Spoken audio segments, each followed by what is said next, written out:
Okay, let's get going with the next video on assembling the Raspberry Pi ammo box build. So what you're going to need is this plate. You can order these from Send Cut Send in the link in several of these videos, but especially this video. This is what you'll get in the mail. I have tapped some of these holes with an M3 tap, and some of them I drill out, but you don't have to. As long as you have a drill, you could drill the holes out bigger and just use a nut and bolt. But in some cases, it was just a little cleaner to tap the holes. So we'll go ahead and get it started with the mechanical assembly. This is from the device that I took apart, and I use UHB tape, or VHB. I call it very high bond. I don't know what VHB actually stands for, but this battery pack was VHB'd onto this aluminum plate, and I had to pry it off with a screwdriver. So it seems to work pretty well. But enough chit chat. Let's just go ahead and start assembling this, and I'll just sort of ramble on as I work.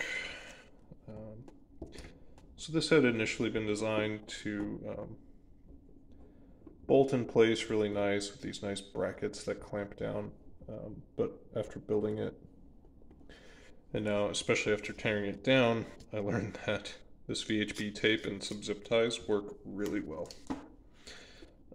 So I don't know, maybe in an apocalypse scenario, you're not going to just have fresh zip ties all over the place. You're going to realize they're kind of a luxury that we take for granted, but hey, you know what? We're not there yet. Okay, I'm going to take the battery pack and put it so the power connections are facing inward towards this hole, so stuff hole. And we're just going to roughly align it so that the back edge is roughly flush with that plate. You can tell I totally did not do a very good job. So the other side, we're going to mount this Netgear box, and this does have to be centered pretty well. It also has a constraint where the power plug needs to be able to bend within this distance. So kind of lining up these holes with the back side is about what I would recommend. And even though we don't really need it, I'm going to put VHB on the pads of the feet, really just to make it easier to zip tie this thing in place. If you would like to, you can use these two screws that came with the Netgear box, and these two holes will allow you to mount the box using these little divot-y type features. I just don't like doing it. It's kind of a pain in the ass. So taking the easy route every step of the way.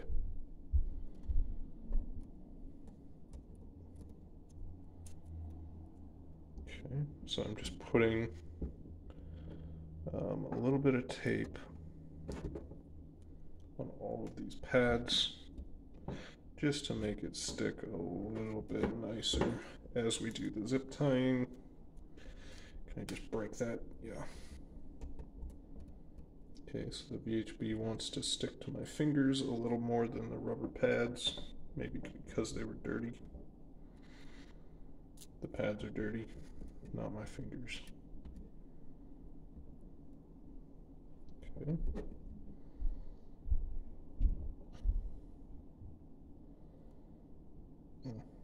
Come on, baby. Nothing worse than watching someone struggle on YouTube, huh? What a joke. Okay. Yeah.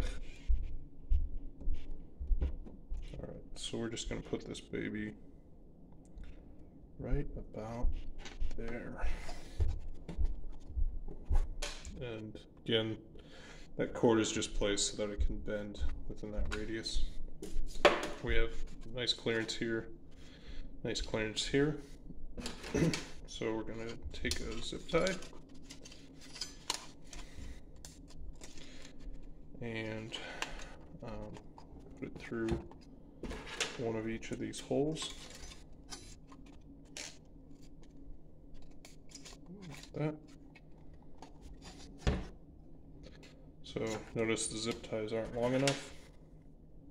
So what we're gonna do is just this old trick where you combine two zip ties.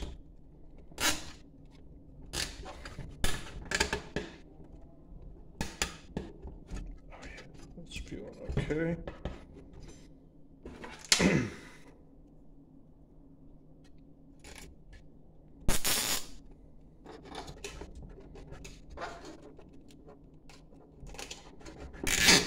Oops. I only have 4 zip ties, so I kind of have to get this pretty much right, which I didn't do. Not ideal, but I think this is going to give me a very nice tight bond.